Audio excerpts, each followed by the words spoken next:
Hi, I'm Brooke Thackeray with Horizons ETFs. Thank you very much for joining me today. Today I'd like to use the Horizons Seasonal Rotation ETF, ticker symbol HAC. Its weekly commentary is the basis for this market update. So let's jump right in and take a look at the market action last week. Here we can see the S&P 500 was up 0.9%. The Canadian stock market beat that with a return of 1.2%. Now, it's interesting, last week it was employment week.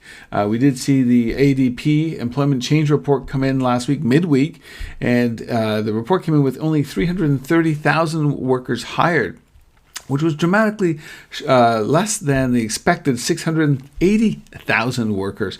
Now, investors were concerned because the big report that gets followed by investors and analysts is the non-farm payroll number, and that was expected to come out on Friday. The expectation for that was 870,000 jobs being created, and what we saw was 943,000 jobs being created in July, which is better than expected. Now, we did see the S&P 500 move higher on this news, but it didn't move dramatically higher, but we did see some sector rotation. We're going to talk a little bit about that in this video. Also as well, last week we did see HAC make some changes in the portfolio. It reduced its healthcare exposure and increased its U.S. REIT exposure based upon relative strength.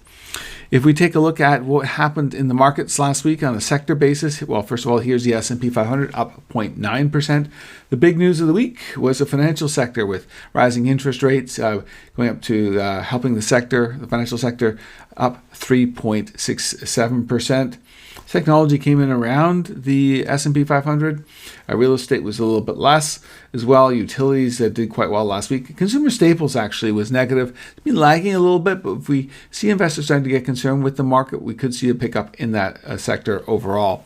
If we take a look at some of the subsectors in the marketplace, here we can see that in this case, gold was negative last week. We're going to talk about that. Silver as well. It's interesting that metals and mining was negative, and also steel. So some of the real cyclical sectors of the market lagged last week. The biotech sector actually did quite well. It's very volatile last week. It performed extremely well at the beginning of the week and did pull back towards the end of the week. Gold actually got hit a little bit last week. Well, what happened with gold? There's a lot of talk about the effect of interest rates on gold, but we can't forget the effect of the U.S. dollar, and we have to watch what's happening to both the U.S. dollar and interest rates. There are other factors that do affect gold, but these are two key factors. If this top panel is gold overall, here's the U.S. dollar relative to world currency, and here's the yield on the 10-year Treasury note, U.S. Treasury note. I do want to point out that if we take a look at gold here back in 2020, we can see that gold headed down at this time. At the same time, the U.S. dollar headed down. So it's not always a direct relationship. But look what was happening here. The yield on the 10-year Treasury note was moving higher.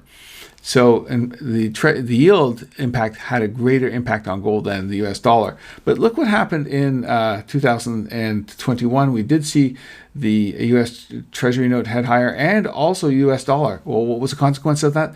The consequence was gold headed lower. In fact, we saw put in a bottom here around March and April. If we take a look at this line here, what took place here was we did see the yield on the 10-year Treasury note really peak around the end of March and it's been heading lower in this channel trend. If we take a look at the U.S. dollar, it actually went down at the same time. So we had two positive factors for gold. So what happened? Gold actually rose at that point. But let's take a look and draw this line down here. In May, the yield on the 10-year Treasury note continued lower. But look what happened with the U.S. dollar. It went higher. As a consequence, we saw the price of gold head lower.